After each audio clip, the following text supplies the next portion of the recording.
বিভিন্ন ইস্যু নিয়ে ফের রাজ্য সরকার সহ কেন্দ্রীয় সরকারকে দাগলেন প্রবীণ কংগ্রেস নেতা প্রবীর চক্রবর্তী। মঙ্গলবার কংগ্রেস ভবনে সাংবাদিক বৈঠক করে তিনি তার দলের হয়ে সব ক্ষোভ উগরে দিলেন মিডিয়ার সামনে।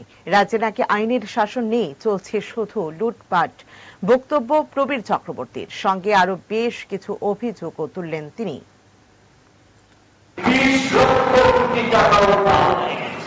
এসব ক্ষেত্রে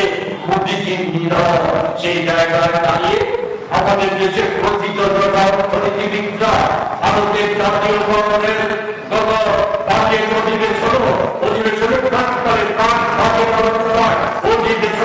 উপস্থিত করার চেষ্টা করেছিল ভারতীয় অর্থনীতিকে পুনরুদ্ধারে ভারতের শ্রমজীবী মানুষ, বেকার, মধ্যবিত্ত, কৃষক, জনসাধারণকে রক্ষার্থে বিকল্প অর্থনীতি গ্রহণের ক্ষেত্রে 1991 সালে আমাদের দেশে গৃহীত পদক্ষেপগুলি এবং 2004 সাল থেকে 14 সাল পর্যন্ত গৃহীত পদক্ষেপগুলিকে লক্ষ্য রেখে আমাদের দেশের অর্থনৈতিক নীতি প্রণয়ন করা আমাদের